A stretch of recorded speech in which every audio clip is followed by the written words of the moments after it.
avait encore enfanté, les naissances répétées tromperaient la mort qui guettait souvent les êtres à peine nés.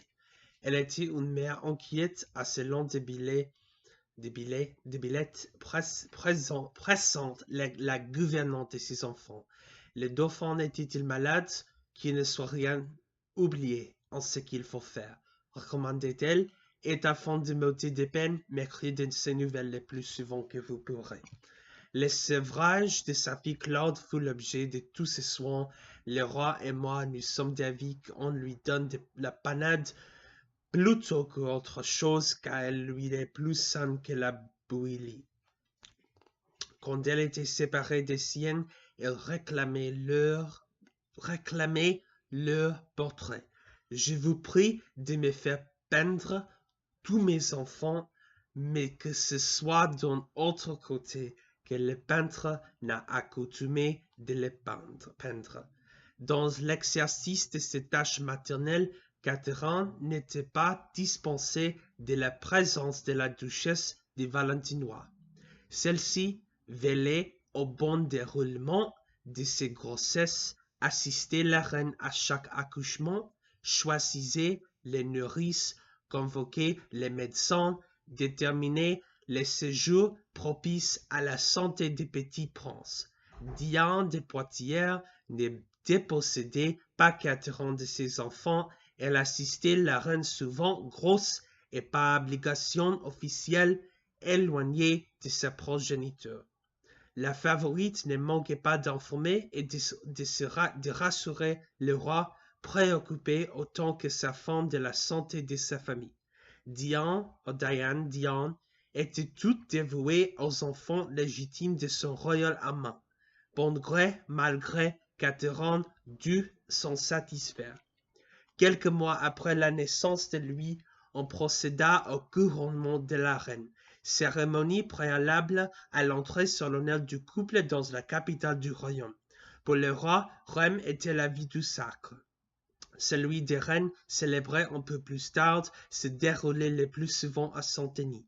En pays de loi salique, il ne donnait à l'épouse du roi aucun pouvoir pour gouverner le royaume, mais il élevait au-dessous des sujets de sa majesté, la rapprochant du souverain sans la confondre avec lui. Le sacre de Catherine de Médicis eut lieu le lundi de Pentecôte, 10 juin 1549. Dans la nef de l'église, somptueusement aménagée pour la circonstance, la reine s'avança lentement. Elle était revêtue des vêtements du sacre cassés étincelant de pierreries sous une ample robe et un long manteau de velours peu semé de lys d'or. Prélate, haute dignitaire de la cour, chevalière de l'ordre du roi, prince, duc, ambassadeur, escortait la reine jusque dans les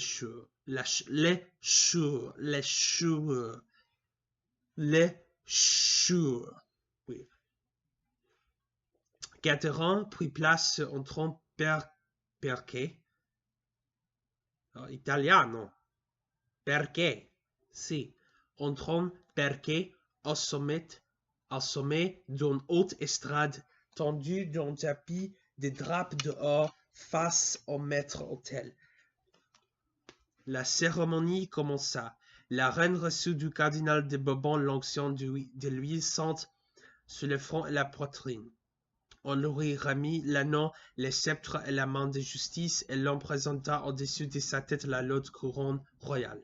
Pendant la messe solennelle qui suivit, 4 dames reçurent l'insigne faveur de remettre les offrandes rituelles par une burette devant siège. Après la bénédiction, le cortège se reforma pour gagner l'abbaye, où l'on servit un repas somptueux. Le sacre confortait la position de Catherine et lui conférait un prestige auquel nul ne pouvait prétendre. Pourtant, à la cérémonie, sa rivale avait été, elle aussi, honorée. Madame de Valentinois avait été choisie pour accomplir, aux côtés des duchesses de Guise, de Nevers et d'Aumale, la rite liturgique de la remise des offrandes.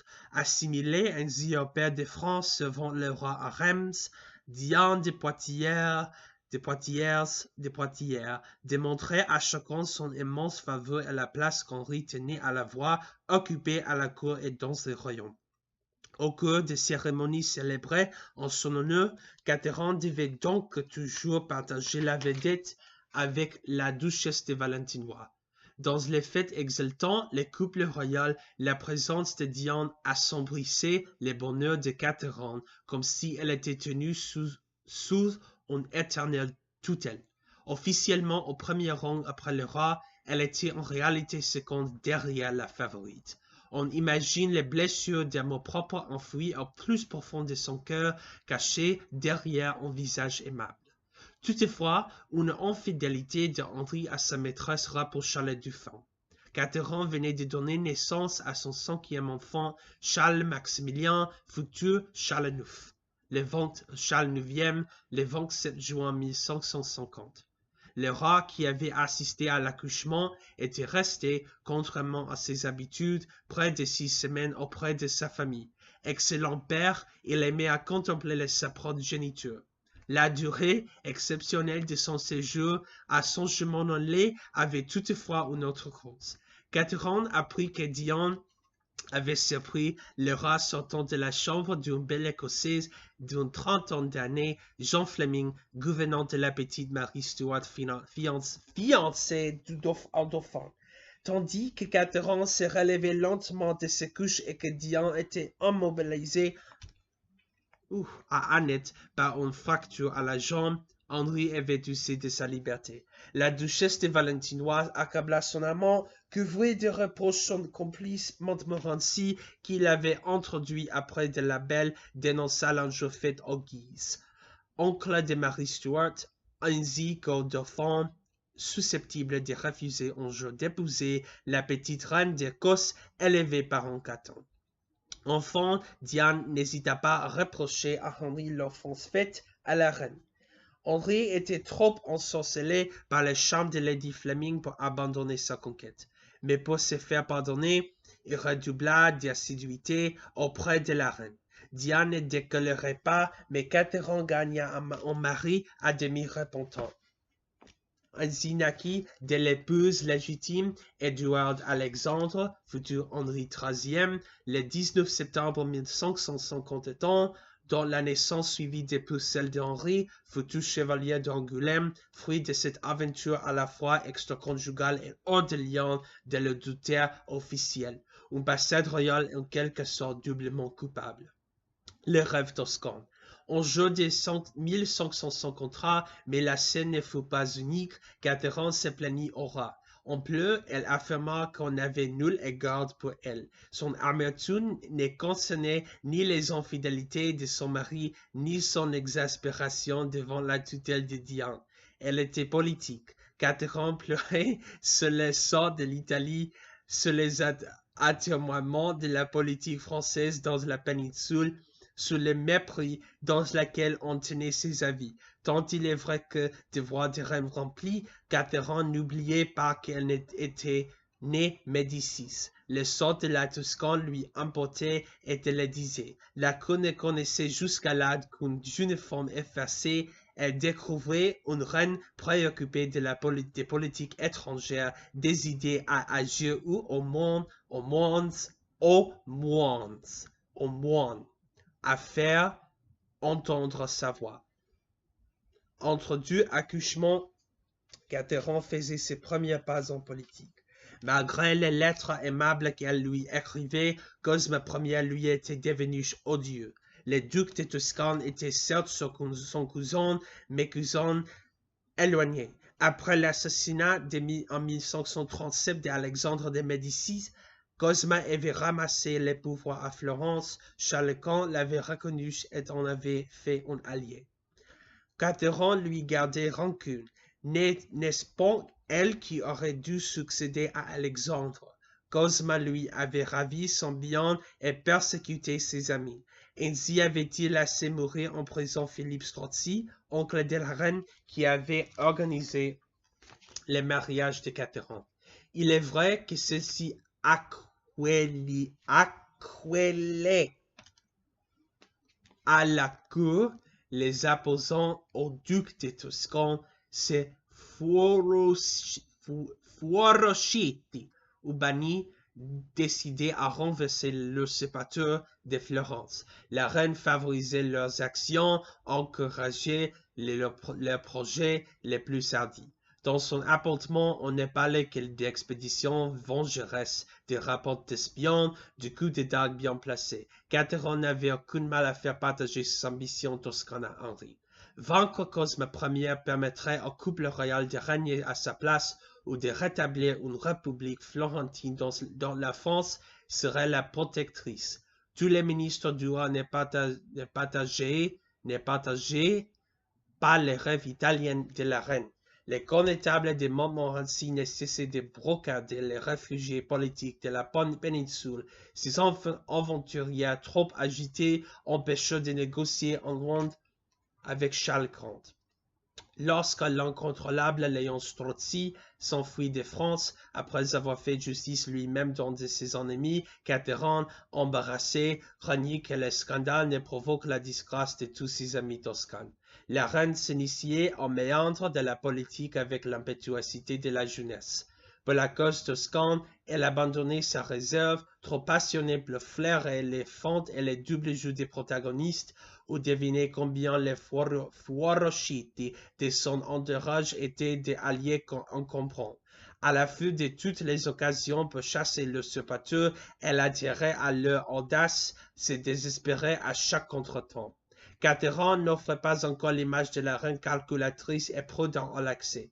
Elle était une jeune femme impatiente de réussir, comme si son odeur à défendre ses intérêts en Italie compensait son effacement à la cour. À la fin de l'été 1552, l'ancienne République de Sienne s'était révoltée contre la garnison espagnole qui l'occupait depuis 12 ans. Henri XII saisit l'occasion. Il nomma Pierre Strozzi lieutenant général pour secourir la vie rebelle. Catherine applaudit à la promotion de son cousin préféré. Si Sienne tombait entre les mains des Fuorosciti, la cité servirait de base de départ à la reconquête de la Toscane, Florence serait assiégée et prise. Cosme dépossédé, Catherine retrouverait ses droits, les duchés seraient placés sous protection française. La reine ne se contenta pas de rêver. Elle vendit une partie de ses domaines d'Auvergne pour financer l'expédition militaire de Strozzi. Les Siennois, ainsi encouragés, admiraient l'adieu et l'amour avec lesquels la reine se dévouait aux affaires de leur ville et le courage qu'elle montrait non seulement en parole, mais par ses actes. Catherine était la nouvelle Judith, déterminée à délivrer sa patrie d'un holopherne toscano-espagnol. Malheureusement pour elle, son cher Strozzi fut battu à Marciano. Les espoirs de Catherine s'évanouillaient brutalement. Comme elle commençait une nouvelle grossesse, Hercule François naquit le 18 mars 1555. On lui cacha la mauvaise nouvelle pendant quelques jours. Quand elle apprit, elle pleura puis se ressaisit. Elle écrivit aux Siennois des lettres d'encouragement, remonta les morales des Florentins réfugiés à Lyon, leur promit une aide comme ils n'en avaient jamais rêvé, plaça sa confiance en Montluc, qui résistait toujours dans la vie assiégée par les impériaux, noua d'autres intrigues pour faire valoir ses droits sur les duchés d'Urbino, exhorta Henri XII à ne pas baisser sa garde en Italie. Catherine montrait qu'elle n'abandonnait jamais. Les échecs n'étaient jamais définitifs, l'histoire jamais écrite. Sa ténacité fut admirée, mais les mauvais sortent eurent les déçus. À son tour révélant, Montluc échoua et Sienne capitula. Pour qui refuse la défaite, les destins offrent parfois de nouvelles chances. Oui. En octobre 1555, on apprit la première des abdications de Charles Quint, qui renonçait d'abord aux Pays-Bas. Okay, cut it off.